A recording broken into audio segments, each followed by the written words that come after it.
ओम नमः परमहंसास्वादितचरणकमलचिन्मकरन्दाय भक्तजनमानसनिवासाय श्रीरामचन्द्राय वागीशाय यस्य वदने लक्ष्मीर्यस्य च वक्षसि यस्यास्ते हृदये संवित्तं सिंहमहं भजे। विष्णुसर्गविसर्गादि नवलक्षणलक्षितम् श्रीकृष्णाख्यं परं धाम जगद्धाम नमामि तत्।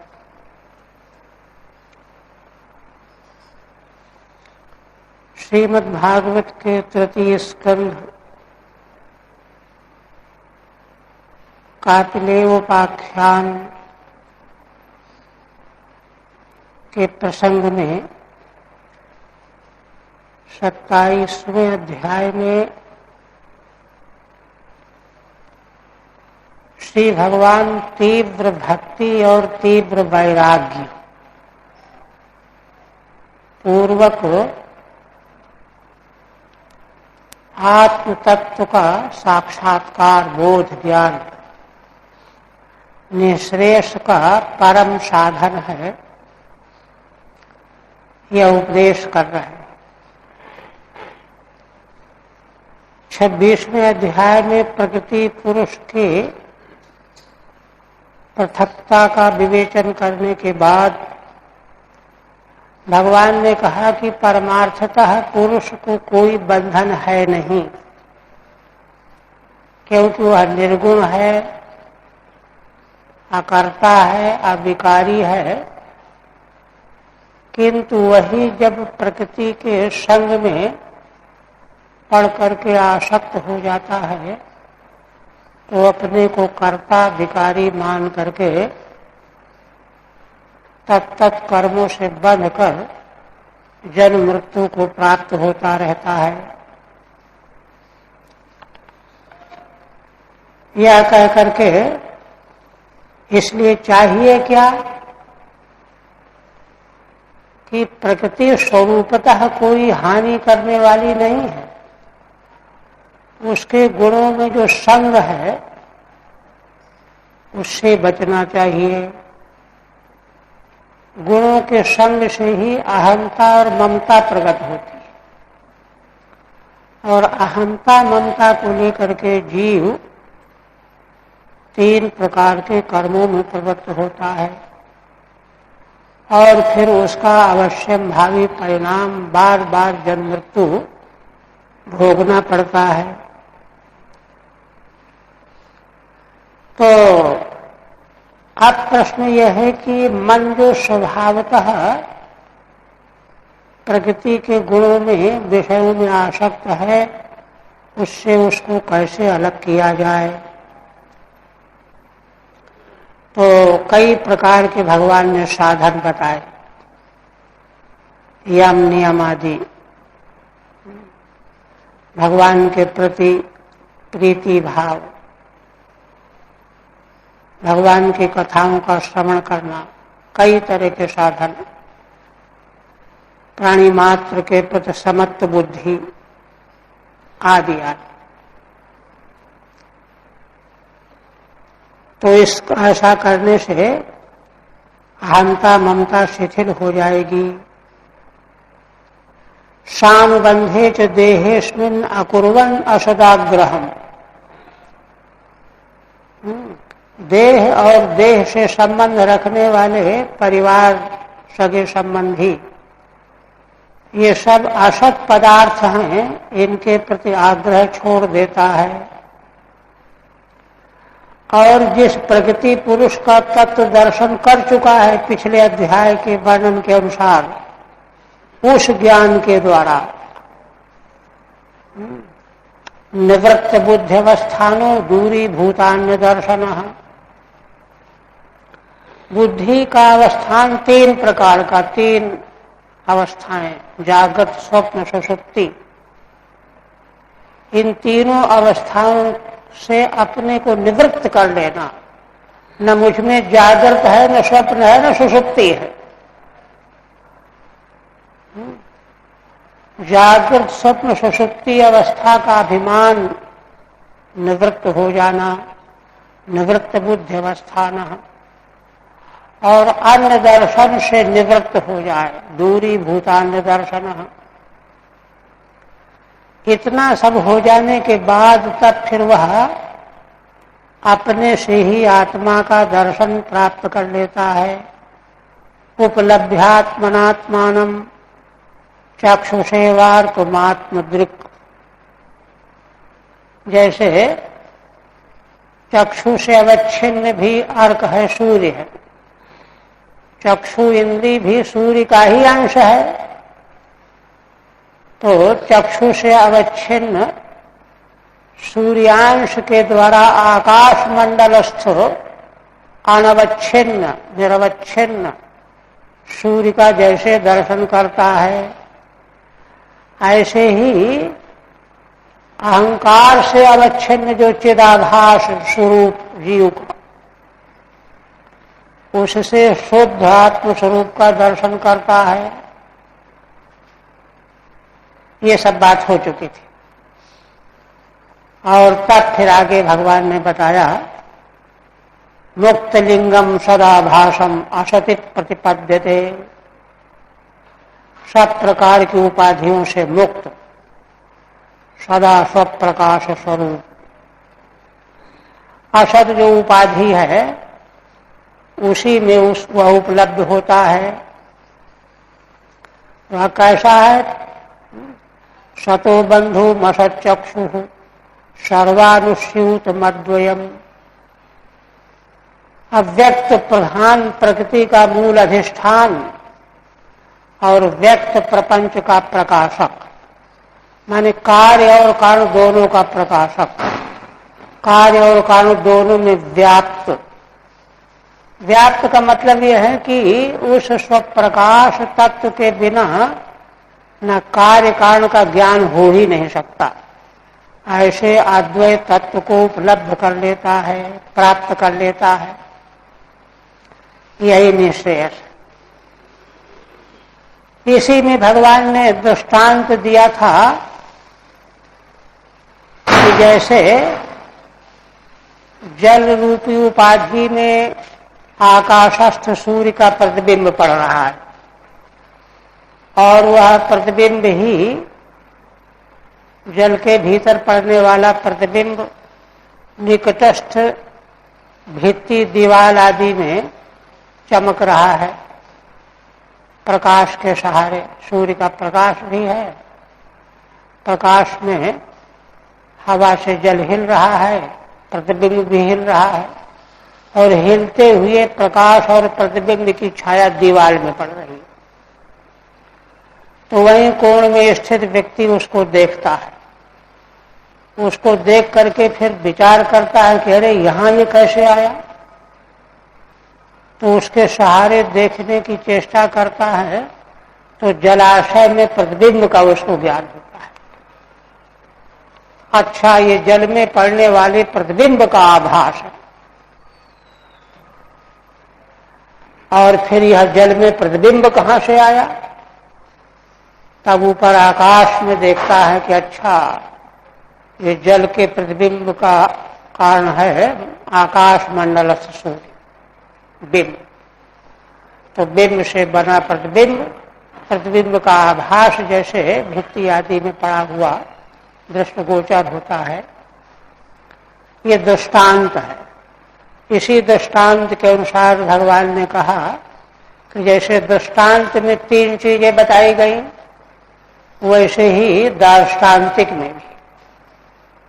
क्या क्या है यहां दार्ष्टान्तिक में? एक तो इंद्रियां, इंद्रियों के विषय पंचभूत आदि। किंतु ये कैसे हैं? ये वही जैसे जलीय प्रतिबिंब का आभास दीवार पर प्रतीत हो रहा था, वैसे ही यह प्रतिभास है किसका? अहंकारावच्छिन्न चिदाभास का। क्योंकि देखिए, अहंकार जो है वही तो ज्ञानेन्द्रियां हैं, वही कर्मेंद्रियां हैं, वही अंतःकरण है। तो वही है ना, उसी के द्वारा बाह्य जगत का भान होता है। तो बाह्य जगत के का भान का जो कारण है अहंकार, तो बाहरी दृश्य को देख करके अहंकार का भान होता है। फिर इसके बाद अहंकार में प्रकाश कहाँ से आया, जब उसका अनुसंधान करेगा, जैसे जलाशय में सूर्य का प्रतिबिंब कहाँ से आया, उसके भीतर तो सूर्य है नहीं, तो आकाश मंडल के सूर्य का ज्ञान हो गया। उसी तरह से अहंकार में जो बाह्य पदार्थों की प्रतीति हो रही है, अहंकार तो भीतर है, पदार्थ बाहर है, तो बाहरी पदार्थों की प्रतीति वहां कहां से आई, तो वह आत्मा का आभास। तो अहंकार के द्वारा अहंकार को प्रकाशित करने वाले आत्मा का ज्ञान होता है। दृष्टांत और दाष्टान्तिक के द्वारा यही बात यहां भगवान ने कही। यथा जलस्थ आभासः स्थलस्थे नावदृश्यते, स्थल दीवाल आदि में स्थित जो आभास है प्रतिबिंब का, उसके द्वारा जल में स्थित आभास का ज्ञान हो गया। स्वाभासेन तथा सूर्यो, स्वाभास माने जलीय प्रतिबिंब, उसके द्वारा जलस्थेन स्वाभासेन दिव्य स्थित सूर्य प्रतीत, आकाश में स्थित सूर्य का बोध हो गया। जैसा यह दृष्टांत है ठीक इसी प्रकार एवं त्रिवृद अहंकारो भूतेन्द्रिय मनोमय ही, भगवान कहते हैं इसी प्रकार त्रिवृत माने तीन प्रकार वाला अहंकार, सात्विक राजस तामस, जिसमें मन और देह का वैकारिक, राजस तेजस अहंकार में इंद्रियां, तामस में तन्मात्राएं और पंचभूत। तो भूत इंद्रिय मनोमय ही स्वाभाषयी ही, पंचभूत इंद्रियां और मन में जितना भी बाह्य प्रपंच है, ये त्रिवृत अहंकार का ही तो आभास है। तो बाहरी आभास के द्वारा त्रिवृत अहंकार लक्षित हो गया पहले, जैसे दीवाल में पड़ने वाले आभास के द्वारा जलीय प्रतिबिंब का ज्ञान हुआ, ऐसे है ये। और फिर त्रिवृत अहंकार के द्वारा अनेन सदाभासेन सत्यदृक्, त्रिवृत अहंकार जो सत के द्वारा आभाषित हो रहा है, सत है आत्मा चेतन, उसके द्वारा आभाषित हो रहा है। अगर वह न हो तो अहंकार किसी को प्रकाशित नहीं करता। तो सदाभासेन सत्यदृक्, उस पारमार्थिक चेतन आत्मा का प्रकाशन हो जाता है। टीका दोहराएं या हो गई इसकी? हो गई है। अब आगे भूत सूक्ष्मेन्द्रिय मनोबुद्ध्यादिष्वि निद्रया। अब इसी बात को भगवान पुनः दूसरा दृष्टांत देकर के स्पष्ट करते हैं। प्रथम तो यह यथार्थ जो है तत्व दर्शन का सिद्धांत है। अब पुनः कहते हैं तीन अवस्थाओं में जागृत स्वप्न सुषुप्ति, सुषुप्ति अवस्था के विवेचन के द्वारा वेदांत शास्त्रों में आत्म तत्व का विवेचन किया गया है। बृहदारण्यकादि वहां कहा गया है ब्रह्मसूत्र बृहदारण्यक में चतुर्थ अध्याय कि जागृत अवस्था में और स्वप्नावस्था में तो बहुत भीड़ है, इंद्रियां हैं, अंतःकरण है। इस भीड़ में किसने किस पर प्रहार किया, चोट किया, कोई पता नहीं चलता। इसलिए आत्मा का स्वरूप समझना जरा कठिन है। स्वप्नावस्था में यद्यपि इंद्रियां नहीं है, लेकिन अंतःकरण तो है, और अंतःकरण अपनी बनाई हुई इंद्रियों को वहां फैला देता है। उसकी अपनी इंद्रियां, स्वप्न दृष्टा की इंद्रियां तो नहीं है, तो वहां पर भी प्रपंच फैल गया। इसलिए वहां पर भी आत्मा का पृथक करके बोध कराया जाना कठिन है।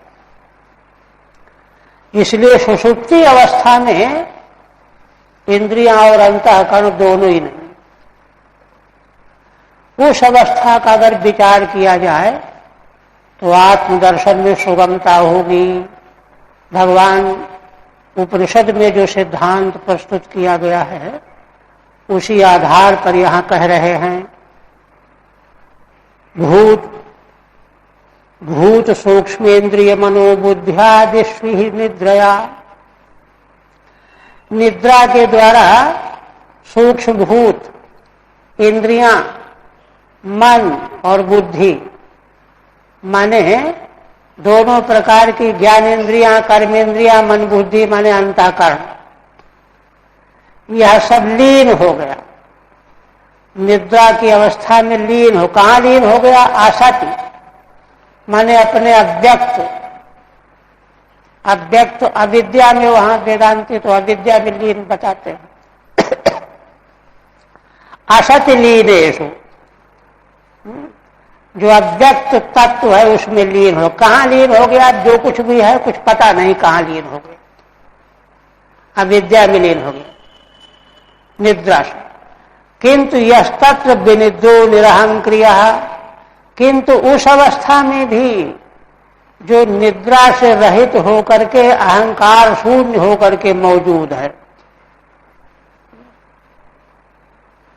वही आत्मस्वरूप है। ये बात कह रहे हैं। ठीक है। इदानीम सुषुप्ति साक्षित्वेन, पहले तो प्रकृति पुरुष के विवेक के द्वारा सर्वसाक्षी आत्मा का दर्शन भगवान ने दृष्टांत दे करके बताया। आप कहते हैं सुषुप्ति का साक्षी भी आत्मा है।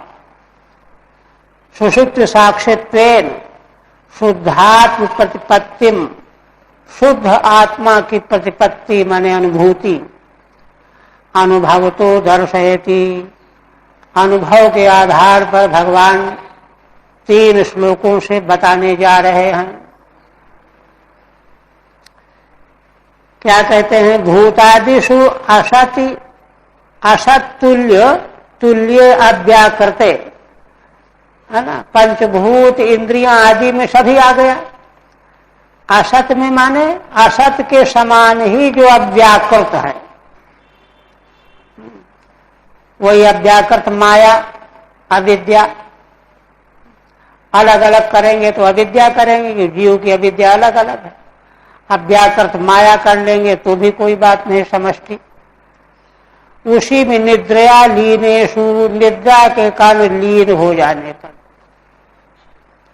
लीने सत्सु यस्तत्र तदा विनिद्रो निरहंक्रिय, उस समय पर जो निद्रा रहित निरहंक्रिय, अहंकार की क्रिया से भी रहित है, तम आत्मानं प्रतिपद्यते, ऐसे उस आत्म स्वरूप को प्राप्त कर लेता है। तृतीयेन अन्वयः, 3 श्लोकों का मिला हुआ अर्थ है। इसलिए इसका प्रथम श्लोक का तीसरे श्लोक में अन्वय होगा। 3 श्लोक एक वाक्य के रूप में प्रस्तुत किए जा रहे हैं। आप पुनः कहते हैं,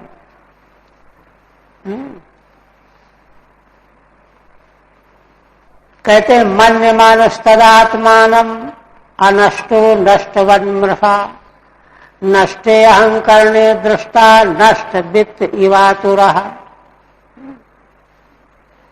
कहते हैं कि यदि सुषुप्ति अवस्था में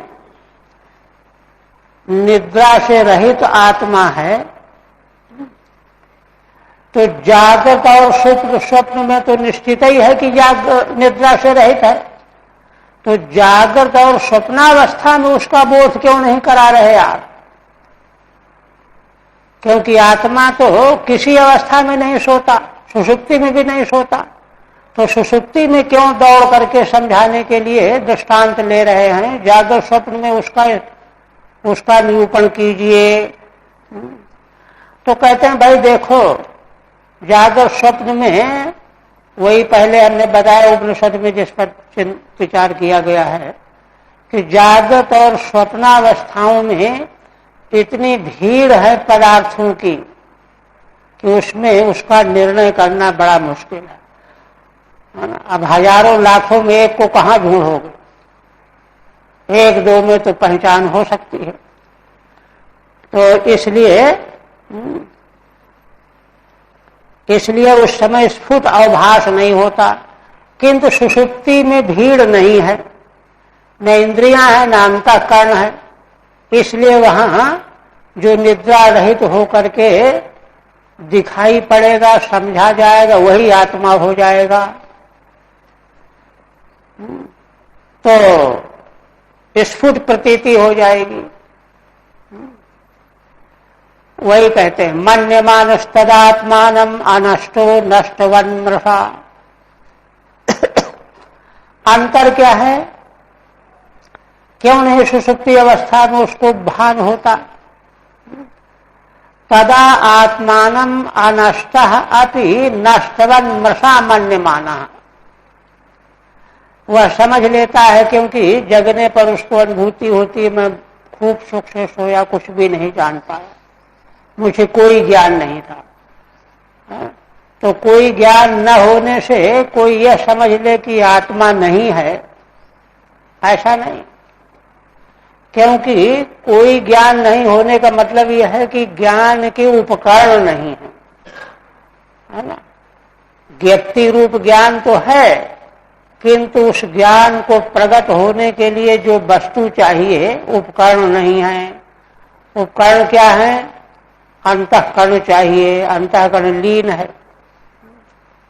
इसलिए ज्ञान नहीं हो रहा।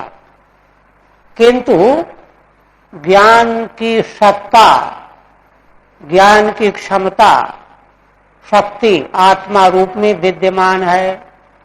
तो उसके नष्ट न होने पर भी अज्ञानी मनुष्य समझ लेता है कि उस समय में नष्ट हो गया, नष्टवन मृषा समझता है। नष्टे अहंकार ने दृष्टा नष्ट वित्त इवातुरः। जैसे अहंकार के नष्ट हो जाने पर जागृत और स्वप्न में तो अहंकार बना रहता है, इसलिए ज्ञातापना भी बना रहता है। अब अहंकार के नहीं रहने पर है ना, ज्ञातृत्व का नाश नहीं है, किंतु ज्ञातापने का नाश है। मैंने जाना इसका नाश है, ज्ञाता का नाश नहीं है। नष्टे अहंकार ने, अहंकार उपाधि है, उसके नष्ट हो जाने पर भी दृष्टा जो आत्मा है ना, वह तो है ही। नष्ट वित्त इवातुरः। इसमें दृष्टांत दे रहे हैं भगवान की, जैसे किसी व्यक्ति का धन नष्ट हो जाए तो सोचता है कि अरे मैं ही नष्ट हो गया, स्वयं थोड़े नष्ट हुआ है, लेकिन धन के नष्ट होने को अपना ही नाश मानता है। उसी तरह से अज्ञान अवस्था में अहंकार के नाश को ही अपना नाश मान रहा है। सुषुप्ति अवस्था में अहंकार का नाश हो गया है, अपना अस्तित्व अहंकार के रूप में ही वह पहचाने हुए है। अब अहंकार का नाश हो गया तो मानो उसी का नाश हो गया। किंतु अहंकार से अलग करके आत्मा की पहचान करनी है। अहंकार से अलग तो दृष्टा आत्मा है, वह नष्ट नहीं हुआ। फिर ज्ञान क्यों नहीं हो रहा? ज्ञान होने के जो उपकरण है, सामग्री है, वह नहीं है। अहंकार नहीं है, बुद्धि नहीं है, मन नहीं है, आदि आदि। इसलिए दूसरे के नष्ट होने पर भी अन्य जो नष्ट नहीं है अपने को नष्ट मान लेता है। नष्ट वित्त इवातुरः, जैसे वैसे ही कोई अपना उदाहरण दे कि भाई हमको तो कुछ भी ज्ञान नहीं था, इसलिए हम कहाँ थे वहां। तो कहते हैं कि ज्ञान के साधन नष्ट हो जाने से तुमने अपने को नष्ट मान लिया, वस्तुतः तो आत्मा नष्ट होता ही नहीं है। ठीक है। ननु यदि तदा विनिद्रो असौ अस्ति। अब सुषुप्ति का दृष्टांत दे करके निद्रा रहित जिस आत्मा को भगवान ने पहले श्लोक में बताया उस पर शंका कर रहे हैं कि यदि सुषुप्ति अवस्था में निद्रा रहित यह आत्मा है तब ही जागृत स्वप्नयोरि स्फुट किम नावभाषते। तो जागृत में जैसे मैं जानता हूं, मैं जा रहा हूं, मैं खा रहा हूं, स्वप्नावस्था में भी ऐसे ही सुषुप्ति में क्यों नहीं स्फुट अवभाषित होता, ये प्रश्न है। तत्रा, उस पर कहते हैं पूर्वम सा दृष्टा अतो दृष्टित्वेन सविकल्पतया स्फुटन प्रतीतः। जागृत और स्वप्नावस्था में दृष्टा आत्मा रहा और दृष्टा होने के लिए उपकरण सामग्री भी मौजूद थी, अंतःकरण आदि। इसलिए सविकल्पतया स्फुटम प्रतीतः, दृष्टा आत्मा की प्रतीति सविकल्प रूप में स्फुट प्रतीति हो रही थी, जागृत और स्वप्न, क्योंकि उसका दृष्टापना मौजूद है। मौजूद तो वहां पर भी है किंतु सामग्री वहां नहीं है। सुषुप्तौ तु भूतादेह अहंकार विशेष लीनत्वात्। सुषुप्ति में फर्क क्या है, भूत आदि जो अहंकार उसका विषय अहम प्रतीति, मैं की प्रतीति, वह लीन है, अब व्यक्त में लीन हो गई है। तद विषय अहंकारे नष्टे सति, इसलिए उसका विषय जो अहंकार की प्रतीति का विषय कौन होगा, अहंकार। अहंकार के नष्ट हो जाने पर, लीन हो जाने पर, नष्टे सति स्वयं अनष्टोपि, किंतु आत्मा नष्ट नहीं हुआ है। आत्मा माने जो अहंकार को प्रकाशित करने वाला है वह स्वयं नष्ट नहीं हुआ है।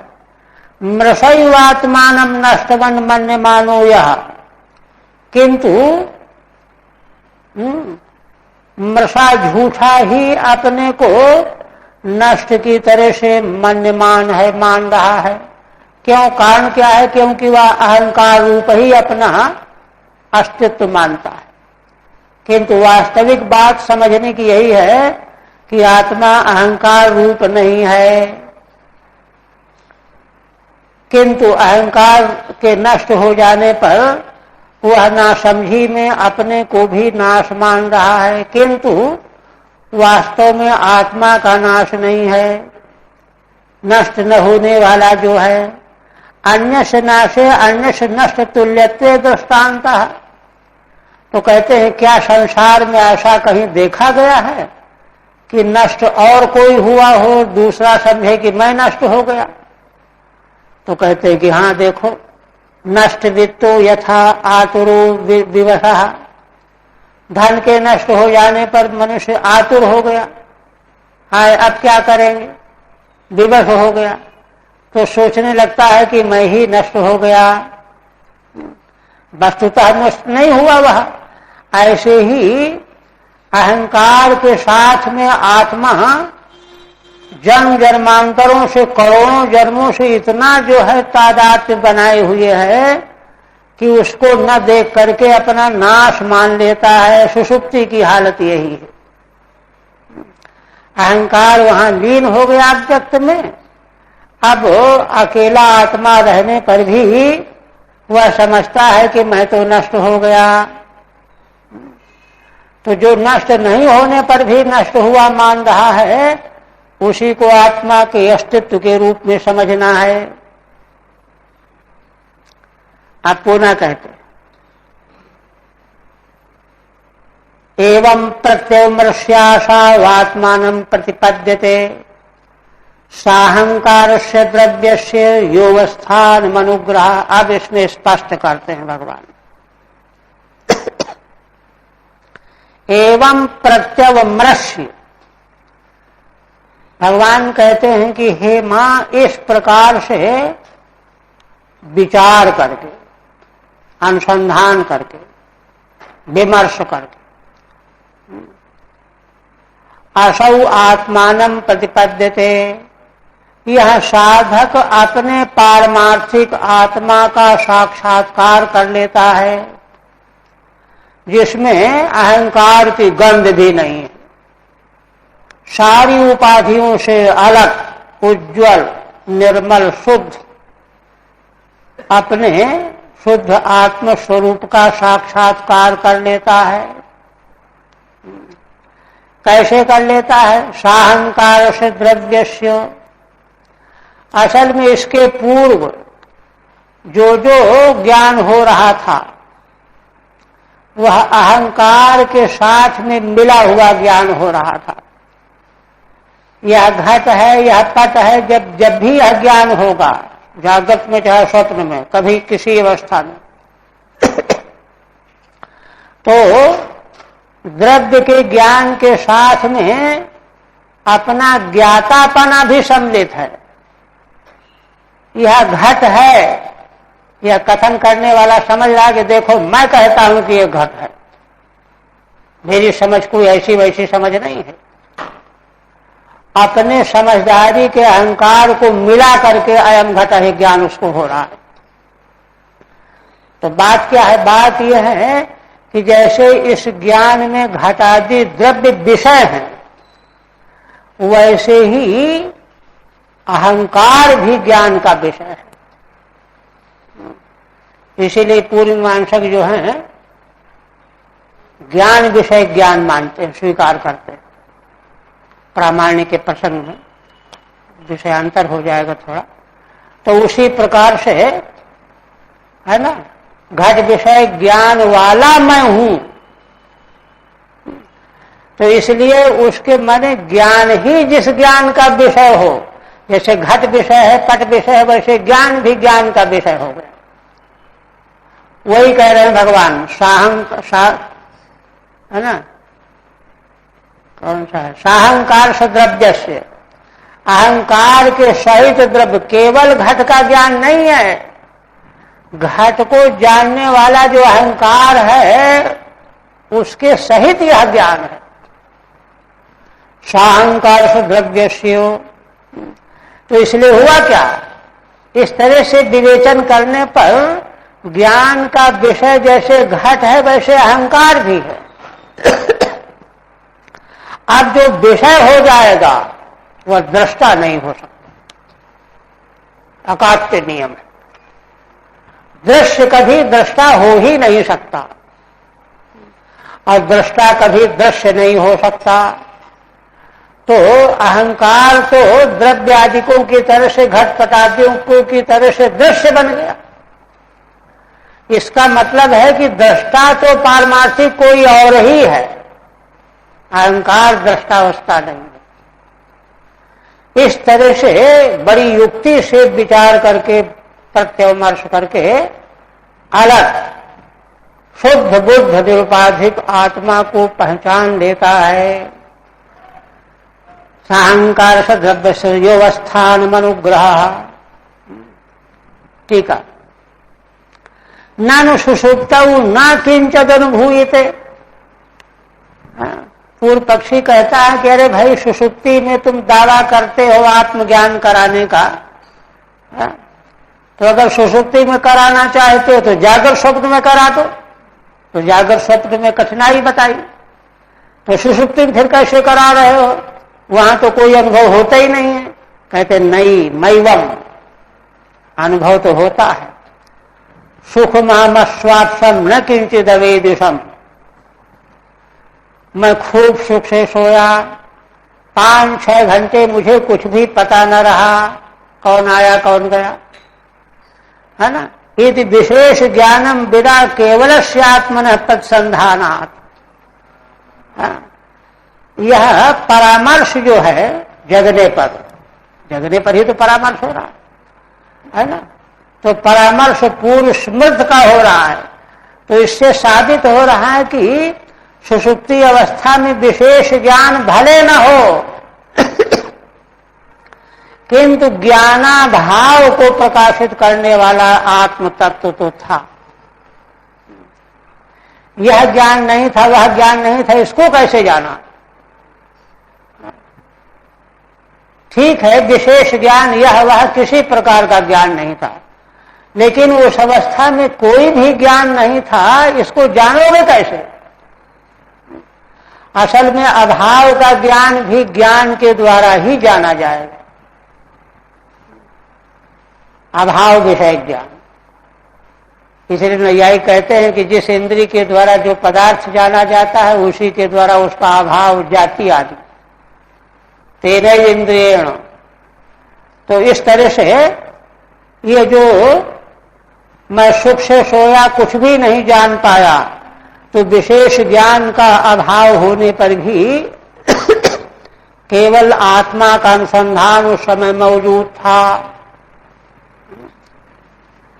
अच्छा, अब कोई प्रश्न करे कि जैसे इस समय जगने पर यह अनुसंधान हो रहा वैसा उस समय क्यों नहीं हो रहा था?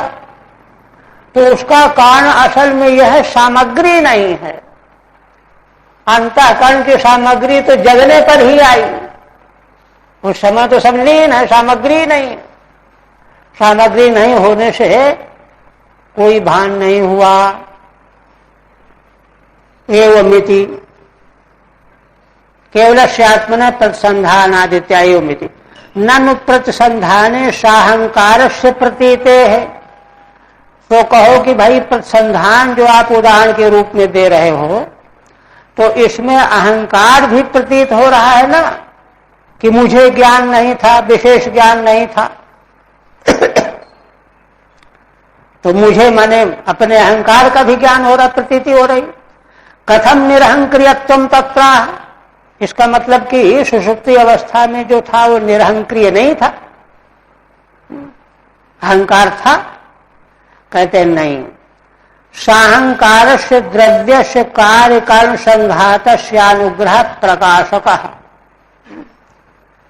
असल में आत्मा जो प्रकाशक है वह जैसे द्रव्य घटपटादि का प्रकाशक है, वैसे ही अहंकार का भी प्रकाशक है। साहंकार से द्रव्य से कार्य कारण संघात, कार्य स्थूल शरीर, कारण सूक्ष्म शरीर, उसका जो संघात है, सारे संघात का अनुग्रह पूर्वक प्रकाशन करने वाला आत्म तत्व है। तो अहंकार भी तो सूक्ष्म शरीर ही है, कार्य कारण संघात के भीतर ही तो है, दृश्य ही तो है, उसका भी प्रकाशक है।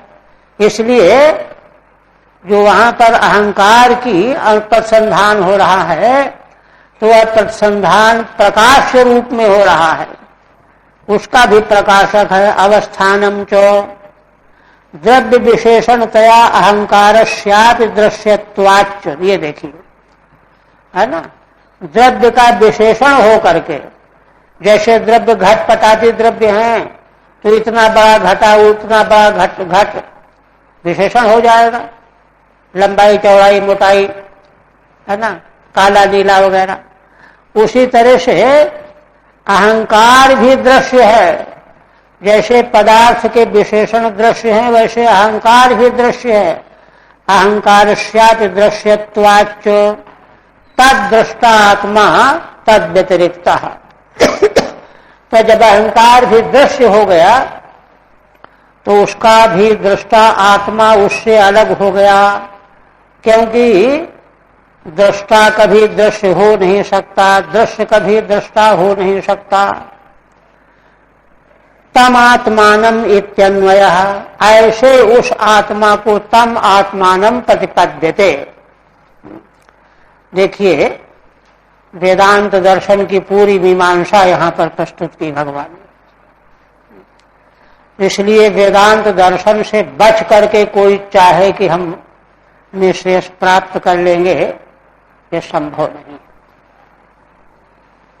आज इस पर पूरा एक तरह से निर्णय भगवान ने कर दिया। अब माता देवहूति एक प्रश्न कर रही है। प्रश्न एक तो अपने बुद्धि से प्रकट हुआ और एक प्रश्न जो है देख करके प्रकट हुआ। दो तरह के प्रश्न। क्या कहती हैं? कहते हैं कि भगवान आपने ये बताया कि आत्म पुरुष को जब पृथक रूप से देख लेता है, अकर्ता अभोक्ता आदि रूप में निशेष रूप हो जाता है, किंतु प्रकृति से पुरुष अलग हो कैसे सकता है? प्रश्न ये हो रहा है। पुरुषम प्रकृतिर्ब्रह्मन् न विमुंचति कर्हिचित्। हे ब्रह्मन, यह जो प्रकृति है यह पुरुष को कभी छोड़ती ही नहीं है। कर्हिचित् माने कभी भी, एक क्षण के लिए भी। अन्योन्य आताश्रयत्वाच्च, और दूसरी बात और है कि दोनों अन्योन्याश्रित हैं, माने पुरुष की अभिव्यक्ति भी प्रकृति के बिना नहीं होगी। पुरुष की प्रतीति भी कहीं व्यक्त होने पर ही तो होगी। एक बार महाराज जी ने बताया कि किसी नास्तिक ने कोई प्रश्न किया, तो महाराज ने प्रतिबंधित प्रश्न कर दिया कि भाई मैंने उसने कहा कि शरीर से अलग होकर के आप बात करो हमसे, शरीर से अलग आत्मा को कहते हो तो अपने को शरीर से अलग करके बात करो। तो महाराज ने कहा कि अच्छा, तुम अखंड बोध से अलग होकर के बात करो। अखंड बोध रूप आत्मा है ना, तो उससे अलग होकर के तुम बात करो, क्योंकि तुम तो जानते हो कि आत्मा नाम की वस्तु ही नहीं है। चुप हो गया हो। तो वही बात यहां पर क्या है कि प्रकृति के बिना पुरुष की अभिव्यक्ति नहीं, और पुरुष के बिना प्रकृति कभी रहती नहीं। अन्योन्याताश्रयत्वाच्च, दोनों एक दूसरे के आश्रय में रहने वाले, व्यक्त होने वाले। और दूसरी बात नित्यत्वात्, और दोनों नित्य हैं। उनमें से कोई अनित्य होता तो वियोग हो जाता, दोनों नित्य भी। इसलिए एक प्रश्न तो ये है। इसी को पुष्ट करने के लिए दृष्टांत दे रही माता देवहूति। यथा गंधस्य भूमेश्च न भावो व्यतिरेकतः, जैसे गंध भूमि का गुण है, समवाय संबंध से पृथ्वी का गुण है गंध, तो ये दोनों कभी अलग नहीं हो सकते। ना भावो व्यतिरेकतः, माने यहां गंध है भूमि नहीं है, यहां भूमि है गंध नहीं है, ऐसा तो हो ही नहीं सकता कभी। भूमि रहेगी तो गंध रहेगा, गंध रहेगी तो भूमि रहेगी। दूसरा दृष्टांत और अपान रसस्य च यथा, जल है तो रस रहेगा और रस है तो जल रहेगा। तथा बुद्धे परस्य च, ठीक इसी प्रकार बुद्धि माने प्रकृति का उपलक्षण है। बुद्धि है तो पुरुष है, और पुरुष है तो बुद्धि है। बुद्धि के बिना पुरुष का ज्ञान ही नहीं होगा। ठीक है। भक्ति विरक्ति भ्याम सत्यपि विवेके प्रकृति पुरुषयो परस्पर त्यागा भावात कथम मुक्ति रीति प्रच्छति। पीछे भगवान बता चुके हैं तीव्र भक्ति तीव्र विरक्ति, इन दोनों के संपन्न हो जाने पर प्रकृति पुरुष का विवेक हो जाता है, फिर कभी भी बंधन नहीं आता।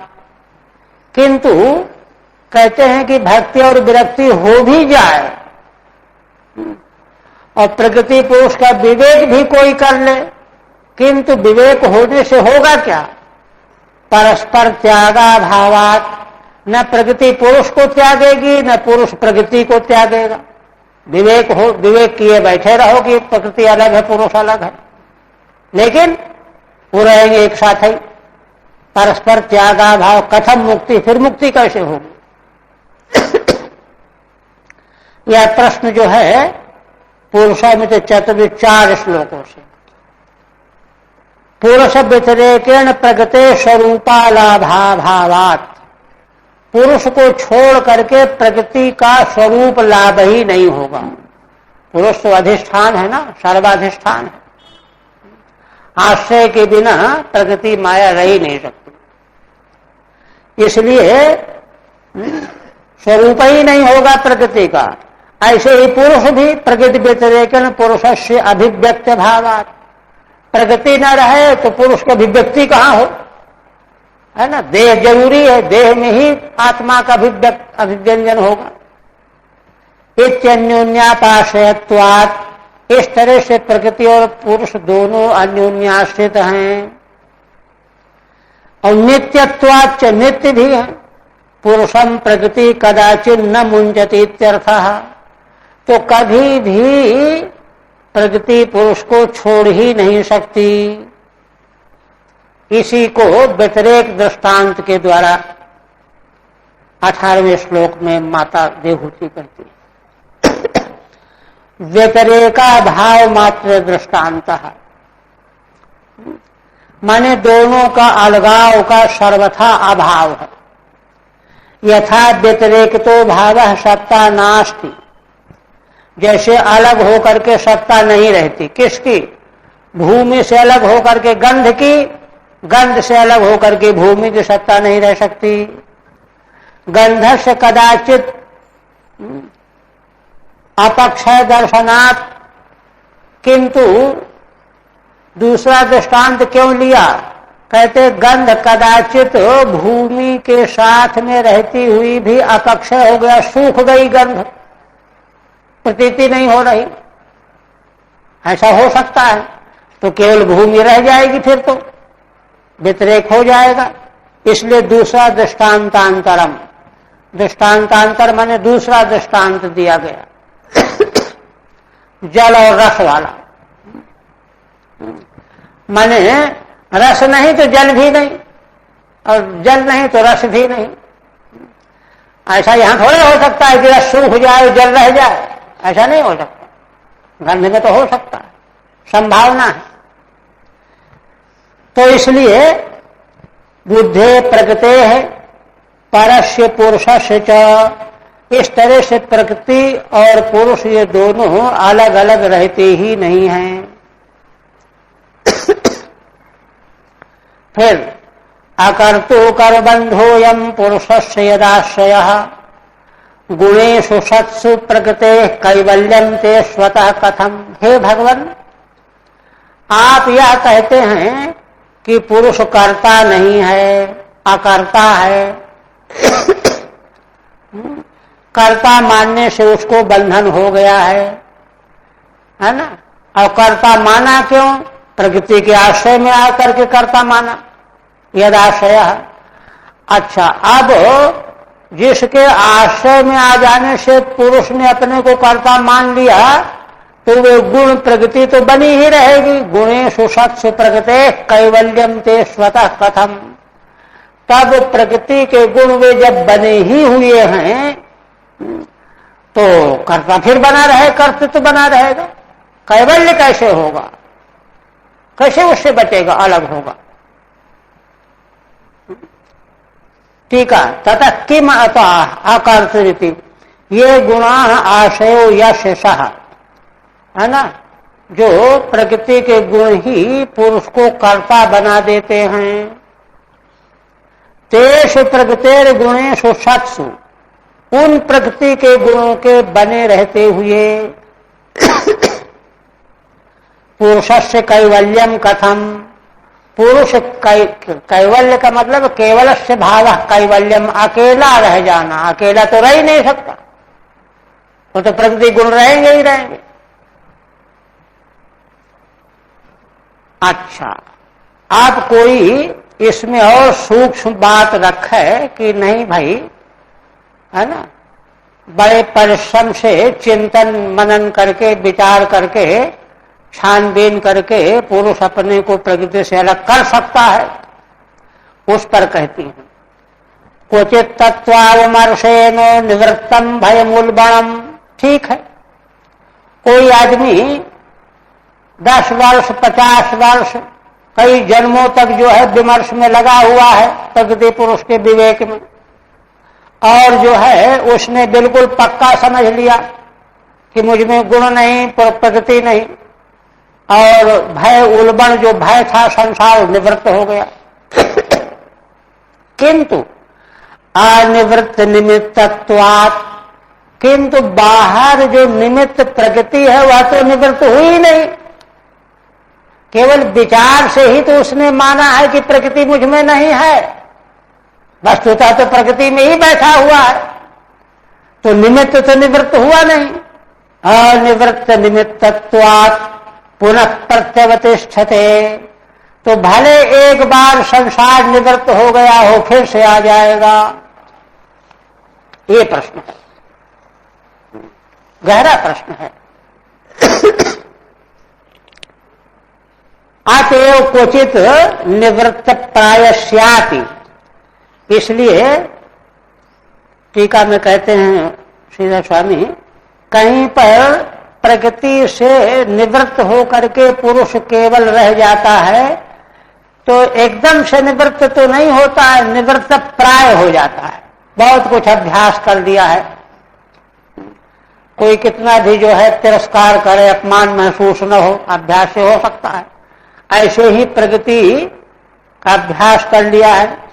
किंतु संसार भय से पुनरुद्भव दृश्यते इत्याह, किंतु संसार का फिर से उद्भव देखा जाता है लोगों में।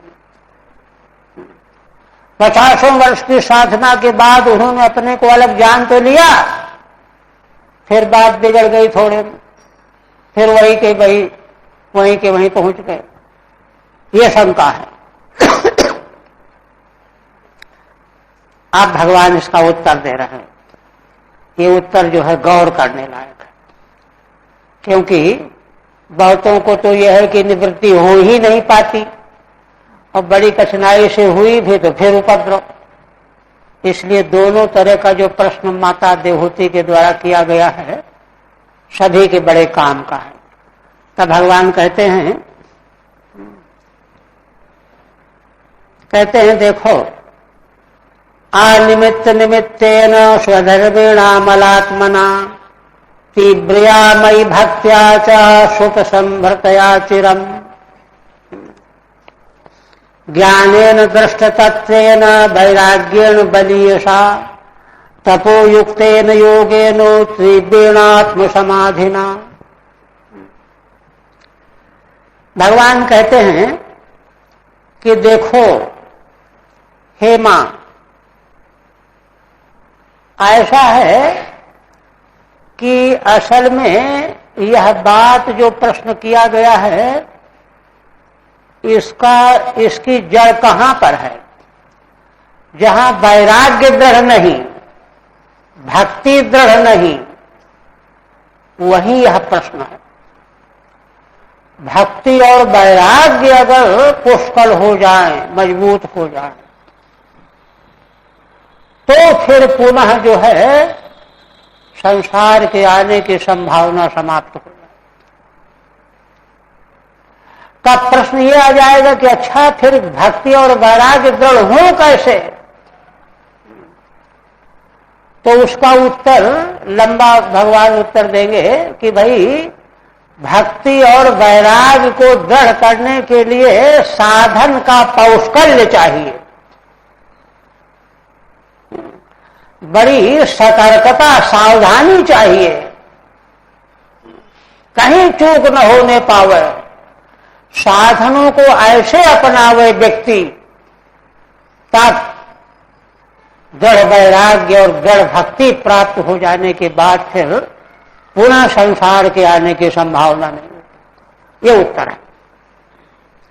श्रीधर स्वामी उत्तर का आशय पहले बता रहे हैं, देखिए। नए प्रकृति संबंध मात्रम बंध हेतु हो। देखिए प्रश्न का समाधान करने का आशय बता रहे हैं श्रीधर स्वामी कि प्रकृति से संबंध मात्र बंधन का हेतु थोड़ा ही।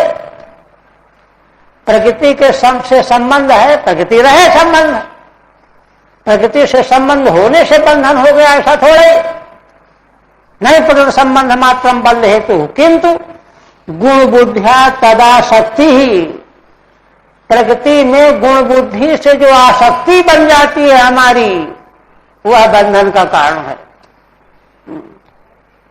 इसलिए तन्निवृत्तौ सत्याम मोक्षो घटते, अगर वह गुण बुद्धि से आसक्ति निवृत्त हो जाए पूरी तरह से तो मोक्ष संपन्न हो जाएगा। अच्छा, तो कहते हैं कि अच्छा ये बताओ कि किसी का जो है मोक्ष हो गया, निवृत्त हो गया और फिर हो गया, तो देखिए श्रीधर स्वामी क्या कहते हैं। क्वचित उद्भवस्तु साधन वैकल्यात, कहीं जो फिर से संसार प्राप्त दिखाई देता है, इसका मतलब है कि साधनों में लापरवाही की गई है, साधन विकल हैं, साधनों का सांगोपांग आदर नहीं किया गया, इसलिए उल्टे खड़े हो गए। क्वचित उद्भवस्तु साधन वैकल्यात इत्यभिप्रेत्य, ये उत्तर का आशय है। पूरे भगवान के उत्तर का आशय श्रीधर स्वामी ने खोल दिया कि आसक्ति मिटानी है, और जो संसार निवृत्त होने पर फिर से आ जाता है, इसका मतलब सावधानी नहीं बरती गई, लापरवाही की गई। साधन वैकल्य कारण है, इसलिए साधन वैकल्य न हो, साधन अधिक से अधिक अपनाया जाए। इसलिए इत्यभिप्रेत साधनातिशयम् कथयन् परिहरत त्रिभिः, इसलिए भगवान साधनों का अतिशय कथन करते हुए साधनों पर बड़ा जोर दे रहे हैं भगवान, तब मामला बनेगा, सुधरेगा। 3 श्लोकों से कहते हैं क्या। अनिमित्त निमित्तेन स्वधर्मेणामलात्मना, अपना धर्म वैदिक परंपरा के अनुसार जिसके हम पात्र हैं, अधिकारी हैं, अपनी ऊहापोह के अनुसार नहीं, है ना। स्वधर्मेण, अमलात्मना माने शुद्ध चित्त से, ईमानदारी से, सच्चाई से, दिखाने के लिए नहीं, है ना। अनिमित्त निमित्तेन, उस धर्माचरण का दूसरा कोई हेतु नहीं हो कि इससे पूजा मिल जाएगी, पैसा मिलेगा, सम्मान मिलेगा, ये कोई हेतु ना हो। निमित्त माने फलाकांक्षा, फलाकांक्षा जिस धर्माचरण का निमित्त है ही नहीं। यशोर्थे धर्म सेवनम कलयुग में होता है। ऐसा निर्मल अपने धर्म का आचरण हो, भगवान क्या कह रहे हैं। इसका मतलब है कि हमारे साधन में शुरू से जो है गड़बड़ हो जाती है। तीव्रयामयी भक्त्या च, और ये देखिए, ये नींव अगर बन जाए तो तीव्र भगवान के प्रति भक्ति बन ही जाएगी। तीव्रयामयी भक्त्या च श्रुत संभरतया चिरम, भगवान कहते हैं कि मेरी भक्ति तीव्र कब होती है, जब भक्त जनों के द्वारा मेरे लीला चरित्रों को बहुत समय तक सुनता है कोई। सुख संभरतया चिरम, ठीक है। अच्छा, त्रिभी निमित्तम फलम तन्न निमित्तम प्रवर्तकम यस्मिस्तेन, माने फल कोई जिसमें धर्म में लगने का कारण नहीं है, अनिमित्त निमित्त वाला हो गया। निष्कामेन धर्म, निष्काम धर्म। अमलात्मना, निर्मलेन मनसा, निर्मल मन के द्वारा। श्रुतेन कथा श्रवणेन संभृतया पुष्टया, भगवान की निर्मल कथा सुनते सुनते भक्ति पुष्ट हो गई है। और फिर कहते हैं ज्ञानेन दृष्ट तत्वेन वैराग्येन बलीयसा, माने जिसके द्वारा तत्व दर्शन हो गया है, पिछले अध्याय 26 अध्याय वाला वह ज्ञान, माने तत्व का दर्शन करा दिया है जिसने, उस ज्ञान के द्वारा, उस ज्ञान से क्या होगा? वैराग्य बलीसा, वैराग्य होगा, बलवान वैराग्य होगा। तपोयुक्तेन योगेन, और तप से युक्त योग, योग माने बार बार मिलना, तीव्र आत्म समाधिना, और तीव्र आत्म समाधि माने एकाग्रता। हर तरफ से जो है आत्मा में ही चेतना हमारी मिली रहे। कहीं कुछ गड़बड़ हो तो थोड़ी देर के लिए बर्दाश्त कर ले, फिर वहीं आ जाए। आत्म समाधि, एकाग्रता। प्रगति पुरुषस्य हो दहिमाना तुहर्निशम, तिरो भवित्री शनकैः अग्नेर योनि निवारणी।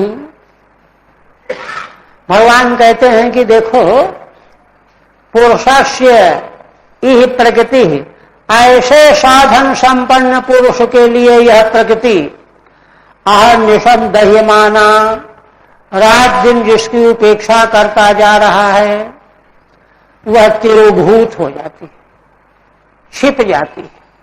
शनकैः अग्निर यो निवारणी, जैसे अरण्य से अग्नि पैदा हुई और उसी से पैदा होकर के वह अग्नि अरण्य को जला देती है, राख बना देती है। तो भले प्रकृति में आत्मा के प्रकाशित होने पर ही साधन हुआ, और साधन होकर के जो तत्व ज्ञान हुआ उसने प्रकृति को विलीन कर दिया। यह है दहिमाना अभिभूयमाना तिरोहिता भवती, निरंतर जो है अभिभूयमान होती होती प्रकृति तिरोहित हो जाती है। भुक्त भोगा परित्यक्ता दश दोषा च नित्यशः, नेशरश्वाशुभम धत्ते से महिम स्थित। कहते हैं जब उसका सारा भोग भोग लिया गया और उसके दोष देख लिए गए, बंधन कराने वाले त्याग दिया गया, ऐसी वह प्रगति ईश्वर से अशुभम न धत्ते, क्योंकि यह पुरुष जो है अब स्वतंत्र हो गया। ईश्वर माने स्वतंत्र, अभी तक परतंत्र था, अब स्वतंत्र ईश्वर को अशुभ नहीं कर सकती। स्वे महिम स्थित, क्योंकि दो कारण थे। प्रकृति के परवश क्यों हो गया था जीव? एक तो परतंत्र बन गया। परतंत्र क्यों बना? क्योंकि उसके दिखावे के अधीन हो गया। उसको लगा कि बड़ा सुख है, बड़ा आनंद है, किंतु उसको मालूम पड़ गया कि अरे सुख तो हमारा स्वरूप है, यहाँ कुछ नहीं है। अपनी महिमा में स्थित हो जाने पर और स्वतंत्र हो जाने पर फिर वह प्रकृति उसका कुछ भी नहीं बिगाड़ सकती। एवं च सत्य पुनरुद्भवो नास्ति इत्याह, ऐसी स्थिति में प्रकृति का पुनः उद्भव नहीं होगा। भोक्तो भोगो यस्याह, प्रकृति ने जो भोग अब तक प्रकट किए थे उनका अनुभव कर लिया। नित्यश सदा दृष्टो दोषो यस्याह, उसके द्वारा प्राप्त होने वाले बंधन के दोष को देखता रहा। अब उसका मन पूरी तरह हट गया। अतएव परित्यक्ता सतीश्वरस्य, परित्याग कर देने पर ईश्वरस्य माने अपरतंत्रस्य, अब तो वह परतंत्र हो गया। स्व महिम स्थितस्य स्वानंदम प्राप्तस्य, अपनी महिमा में स्थित हो गया, अपने स्वरूप के आनंद को प्राप्त कर लिया। और कहते हैं कि प्रकृति असल में अविवेक अवस्था में ही संसार के बंधन में डालती है। दृष्टांत देकर के कहते हैं, यथा ही अपदबुद्धस्य प्रस्वापो भवन अर्थभृत, जैसे कोई व्यक्ति सो रहा है, स्वप्न देख रहा है, शेर ने पीछा किया, आग में गिर पड़े, पहाड़ से गिर पड़े, अनर्थ भोग रहा है, रो रहा है, चिल्ला रहा है। कब तक चिल्लाता रहेगा? अनर्थ मिलता रहेगा। जब तक जगेगा नहीं तब तक अनर्थ ही प्राप्त करता रहेगा। सायो प्रतिबुद्ध से न वही मोहाय कल्पते, किंतु वही जग जाए तो उसको होगा अरे कुछ भी नहीं था, स्वप्न था। उसको कोई मोह नहीं रहेगा, अरे कुछ था नहीं, सब स्वप्न था, है ना। ठीक है। अविवेकावस्थायाम अनर्थ हेतुरपि विवेकानंतरम न भवती सदृष्टान्त माह। अविवेक अवस्था में प्रकृति का संबंध अनर्थ का हेतु तो होता है, किंतु विवेक हो जाने पर, संबंध होने पर भी अनर्थ नहीं होता। इसमें दृष्टांत दे रहे हैं द्वाध्यान। प्रस्वाप माने स्वप्न, बहु अनर्थान विभाति पुष्णात्। स्वप्नावस्था में बहुत से अनर्थ बने रहते हैं। तद्बुद्ध से संस्कार वशेन स्फुरन्नपि। जब जग गया तो जगने पर उसको यह तो संस्कार बना हुआ कि मैंने स्वप्न में यह देखा, किंतु उससे अब उसको कोई घबराहट नहीं है, अरे वो कुछ नहीं था, स्वप्न था। एवं विदित तत्वस्य प्रकृतिर्मयि मानुषम युञ्जतो नापकुरुतो आत्मा रामस्य कदाचित्। दृष्टांत के अनुसार भगवान कहते हैं कि हे मां, इसी प्रकार से जो साधक तत्व को जान गया है, प्रकृति के तत्व को जान गया है, तब मई मानसम युञ्जता है। एक तो प्रकृति के तत्व को जान जाए और दूसरा अपना अंतःकरण मुझ भगवान में लगा दे, तब प्रकृति ही तस्य आत्मा रामश नाप कुरुते। फिर वह प्रकृति उस आत्मा राम पुरुष की ओर देखती भी नहीं। अब उपसंहार करते हुए भगवान कहते हैं, देखिए, जो मूलतः जो प्रश्न का उत्तर देने के बाद अब भगवान जो हैं रहस्य बता रहे हैं। रहस्य है क्या? कहते हैं कि कोई ये सोचे, व्यक्ति, आज का व्यक्ति तो तुरंत जो है हथेली में सरसों उगाना चाहता है, लेकिन भगवान क्या कहते हैं? यदैव मध्यात्मरतः कालेन बहुजन्मना सर्वत्र जात वैराग्य आव्रमोहनान्मुनि। देखिए, गौर करने की बात है। श्री भगवान कहते हैं कि मां, यदा एवं, जब कोई साधक इस प्रकार से पीछे जो बताया भगवान ने, अध्यात्मरतः, अध्यात्म योग में ही लगा रहता है रात दिन। ये नहीं केवल 5 मिनट बैठ गए, ध्यान कर लिया, हो गया, और बाकी खुराफात, ऐसा नहीं। अध्यात्म रात दिन लगा रहे, अध्यात्मरतः। एक और कहते हैं कि काले न बहुजन्मना, कितने काल तक? अरे तुम एक जन्म की बात करते हो, बहुत जन्म बीत जाए तो भी कोई चिंता नहीं।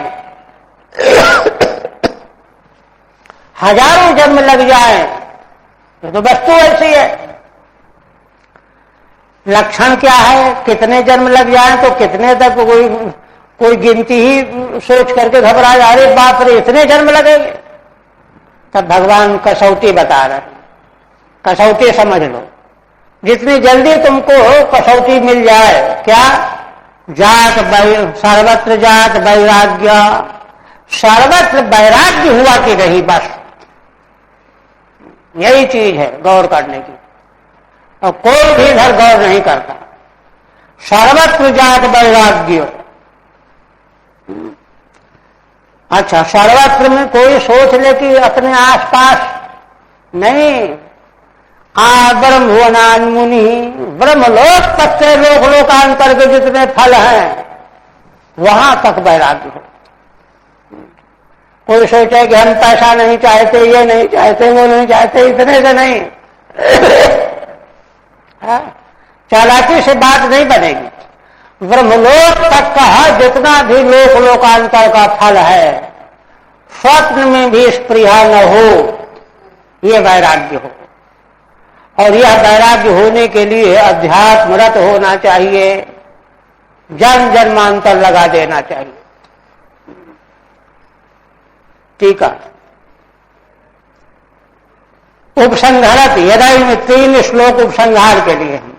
बहूनि जन्मान यस्मिन काले, माने इतना समय लगाना है कि बहुत जन्म निकल जाए तो कोई चिंता नहीं, है ना। कथाकार एक घटना सुनाते हैं कि एक भक्त ने कहा कि भगवान से पूछना कि हमको कब दर्शन देंगे। तो कहा कि देखो, इमली के पेड़ के नीचे बैठ के भजन करते थे, इसमें जितने पत्ते हैं इतने कल्प बीतने के बाद। एक दूसरे ने भी कहा, नारद जी इसको प्रार्थना किया कि हमारे बारे में पूछना। तो वो दोनों के बारे में भगवान से पूछ करके बताया। तो नारद जी ने कहा कि जो है तुमको तो अभी 10 जन्म लग जाएंगे। तो कहा, अरे 10 जन्म लग जाएंगे? अरे राम राम, सारा जीवन तो हमने लगा दिया, अभी 10 जन्म और लग जाएंगे। फेंक दिया झोली बात, नहीं चाहिए हमको भगवान का दर्शन। और जो इमली के पेड़ के नीचे बैठा था, जो कितनी पत्तियां थी, करोड़ों पत्तियां, अरबों पत्तियां होंगी, छोटी पत्ती होती, पेड़ बड़ा होता। तब कहा कि अच्छा, इतने कल्पों के बाद भगवान दर्शन देंगे मुझे? वो तो नाचने लगा, प्रसन्न हो गया कि भगवान दर्शन देंगे। और इतना प्रसन्न हो गया, इतना संतुष्ट होगा कि भगवान का तत्काल दर्शन हो गया। यह है। तो कह रहे हैं कि बहुजन्मना बहूनि जन्मानि यस्मिन् काले मद भक्ता तद बुद्धार्थो मत प्रसादे न भूयसा निशेषम स्वसंस्थानम कैवल्याख्यम मदाश्रयम। और पहले तो देखिए, वैराग्य कसौटी है और समय की कोई सीमा नहीं है। ब्रह्मलोक तक वैराग्य हुआ कि नहीं, बस ये समझना है। फिर कहते हैं कि, है ना, मेरा भक्त होता हुआ प्रदबुद्धार्थ।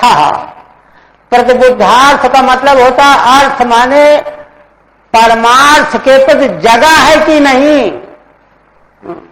लोग तो परमार्थ को खेल खेल में, चलो 5 मिनट वहां भी बैठ लेते हैं, स्वामी जी क्या कहेंगे, हाँ? और नहीं ये क्या है, तो कुछ भी नहीं है, तो खिलवाड़ है। प्रतिबुद्धार्थ का अर्थ होता है परमार्थ ही सब कुछ है और सब हटाओ, संसार को छोड़ो, ऐसा हो। मत भक्त तद्बुद्धार्थ मत प्रसादेन भूयसा। लेकिन कहते हैं कि यह हो कैसे? तो भगवान कहते हैं कि जब मेरी प्रसन्नता होगी, उसके आचरण जब अच्छे होंगे तभी तो भगवान प्रसन्न होंगे। सवर्णाश्रम धर्मेण तपसा हरितोषणात् स्वयं उत्पद्यते ज्ञानम क्षयात् पापस्य कर्म। विष्णु पुराण का श्लोक। अपने धर्म के मार्ग में चलते चलते वही तप हो जाएगा, उससे भगवान प्रसन्न होकर के उसके पापों का क्षय हो जाएगा और स्वयं ज्ञान उत्पन्न हो जाएगा। तो मत प्रसादेन भूयसा, भूयसा मत प्रसादेन। तब क्या होगा? निशेषम स्वसंस्थानम कैवल्याख्यम मदाश्रयम। निःश्रेष रूप जो अपना स्वरूप है, स्वसंस्थान माने जो अपना पारमार्थिक स्वरूप है, जो कैवल्य नाम से कहा जाता है, मदाश्रयम, और जो मेरा ही स्वरूप है ना। अपना स्वरूप भी है कैवल्याख्य और मेरा स्वरूप भी है। उसको आगे के श्लोक में अन्वय है। अंजसा धीर प्राप्नोति, धीर पुरुष अनायासेन प्राप्त कर लेता है। देखिए, धीर कहा गया है। धीर किसको कहते हैं? जो घबराए नहीं, कि अरे बाप रे इतना समय हो गया, उतना समय हो गया, इतने जन्म हो गए, उतने जन्म हो गए, कहीं घबराए नहीं। ऐसा धीर पुरुष तब वो अनायासेन प्राप्त कर लेता है। और धीर है कि नहीं, लक्षण क्या है? स्वदशा छिन्न संशय, है ना। जो अपनी दृष्टि से जिसके संशय उच्छिन्न हो गए हैं, है ना, केवल सुनी हुई बात दोहरा रहा है, वाक्य बोल रहा है, वो नहीं। उसको अपनी दृष्टि से जो है उसको देख लिया हो, साक्षात्कार कर लिया। वाचा विवेकस्थ विवेकेव स्वादशा छिन्न संशय यद गत्वा न निवर्तेत योगी लिंगाद विनिर्गमे। तब वह कैवल्याक्ष जो स्वसंस्थान है मदाश्रय वाला उसको प्राप्त कर लेता है और फिर वह योगी लिंगाद विनिर्गमे न निवर्तेत लिंग शरीर के निवृत्त हो जाने पर, लिंग शरीर ही तो बार बार जन्म देने का कारण है, वह नष्ट हो गया, जल गया, तब फिर वह संसार में लौट करके नहीं आता। माता देहूती जी है ना, आवागमन के चक्कर से छूटने वाला निश्चय चाहती हैं, उसी के बारे में तो प्रश्न है उनका। तो इस तरह से वह बात मिल जाती है। ठीक है, प्रदबुद्धार्थो विदितात्म तत्व कैवल्याख्यम। प्रदबुद्धार्थ माने आत्म तत्व के बाद जो जग गया है, परमात्मा को जान गया है। कैवल्याख्यम स्वसंस्थानम देहाद व्यतिरिक्तम, कैवल्य नाम वाला जो अपना स्वरूप है वह कहाँ है? देहादि से अलग है। देहाद व्यतिरिक्तम स्वरूपम मदाश्रयम, वही मेरा आश्रय है। निशेषम, वही निशेष है, निश्चयानंद रूप है, उसको प्राप्त कर लेता है। और स्वदशा आत्मज्ञानेन छिन्ना संशया मिथ्या ज्ञानान यस्य, आत्मज्ञान के द्वारा जिसके सारे संशय मिथ्या ज्ञान छिन्न भिन्न हो गए हैं। लिंगाद विनिर्गमे, लिंग शरीर नाशे सती इत्यर्थः, लिंग शरीर का नाश हो गया है जिसके अंतिम। अब देखिए ये भी एक कसौटी का वक्तव्य है भगवान का। कहते हैं कि यदा न योगोपचितासु चेतो मायासु सिद्धस्य विसज्जतेंगो अनन्य हेतु स्वथ में गति स्यादात्यंतिकी यत्र न मृत्युहासः। भगवान का अंतिम वाक्य है। क्या माने? एक तरह से लिंग शरीर से निकल गया योगी, अब पुनः संसार में नहीं आने वाला है, निशेष को प्राप्त कर लिया, भगवत स्वरूप को प्राप्त हो गया, तो उसकी पहचान क्या है? तो पहचान बताने वाला वचन है। कहते हैं देखो, यदा न योगोपचितासु चेतः, उसको ये समझना चाहिए कि जिस समय चित्त, चेतः चित्तम, योगोपचितासु मायासु, है ना, योग की साधनाओं के द्वारा जो रिद्धि सिद्धियां प्राप्त हो जाती हैं साधक को, यद्यपि हैं सब माया रूप ही, वे सब भी उनको प्राप्त हो जाती हैं। उन सिद्धियों में न विसज्जते, उसको रंच मात्र भी आसक्ति नहीं होती। जैसे भगवान ऋषभदेव जी के लिए आगे पंचम स्कंध में आया है, रिद्धियां सिद्धियां बार बार आती हैं, भगवान उधर देखते ही नहीं, लौट जाती। कह रहे तो देखते भी नहीं, लौट जाती। यही हालत होनी चाहिए। योग मार्ग से प्राप्त उपचित सिद्धियां माया रूप चाहे जितने उत्कृष्ट हो, किंतु उनमें चित्त जब संत न हो। और कहते हैं कि अनन्य हेतु स्वथ में गति स्यात्, माने जिन सिद्धियों की प्राप्ति का अन्य कोई हेतु नहीं है, वे भी अथ में गति स्यात्, है ना, जब चित्त उनमें संसक्त न हो, ऐसा साधक ही मेरे मार्ग में चलने वाला हो सकता है। अथ में गति स्यात् आत्यंतिकी यत्र न मृत्युहासः। भगवान कहते हैं कि यह मेरे मार्ग की आत्यंतिकी गति है। आत्यंतिकी गति का मतलब होता है यह गति कभी भी रुकने वाली नहीं है कि थोड़ा चले फिर विश्राम करने लग गए, रुक गए, माने जिसका अंत नहीं है। आत्यंतिकी माने अंतम अतिक्रांता या गति, जिसका अंत नाश को अतिक्रमण करने वाली गति है, ये मेरी गति है। और एक तो ये, और कहते हैं कि उसका फल क्या है, यत्र न मृत्युहासा। कहते हैं जब इस तरह का वह हो जाता है तो उस मार्ग में चलने वाले के लिए मृत्यु उसकी हंसी नहीं उड़ाती। मृत्यु जो है स्वयं उसको नमस्कार करती है। और यदि उसका चित्त योग की सिद्धियों में आसक्त हो गया तो मृत्यु उसकी खिल्ली उड़ाती है, हंसी उड़ाती है। अच्छा देखता हूं, देखती हूं, अभी बताती हूं तुझे, बड़ा सिद्धि लिए फिर रहा है, नाश करके रख दे। मृत्यु सबका नाश कर देती, कोई सिद्धि हो वो तो नाश करे ही करेगी। इस तरह से मृत्यु जो है स्वयं उसको परिहास का पात्र बना लेती है। इसलिए कितना कठिन मार्ग है यह। भगवान ने किस तरह से टीका इसकी,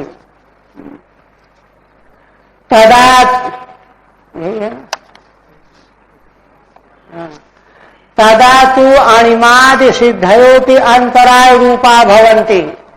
ये तो भगवान ने 11वें स्कंद में भी उद्धव जी को बताया है कि दूसरी सारी भगवान के मार्ग में चलने वाले भक्त के लिए सब अंतराय हैं, विघ्न है ना। अणिमादि सिद्धियां भी अंतराय रूप हो जाए, कहां से विघ्न आ गए, देखना ही नहीं होगा। तासु योगेन उपचितासु समृद्धासु, योग के द्वारा जो समृद्ध होती है सिद्धि,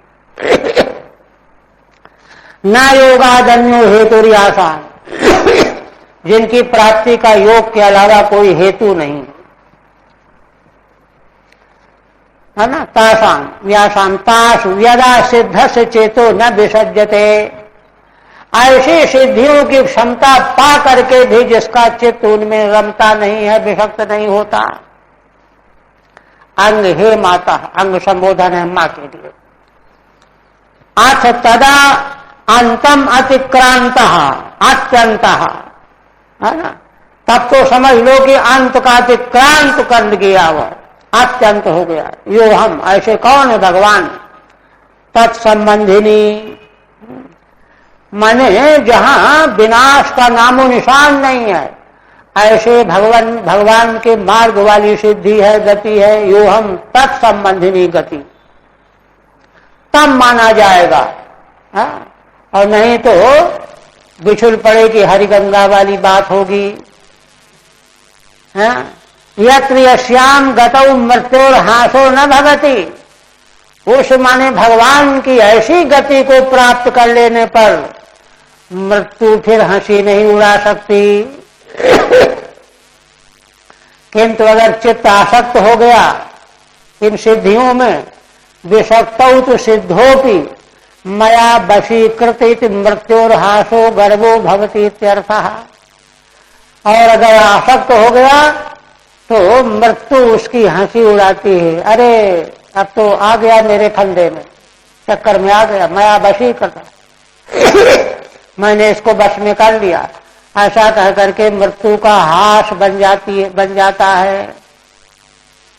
हरि ओम तत्सत। श्रीमद्भागवते महापुराणे तृतीय स्कंधे सप्तविंशतितमो अध्याय। ओम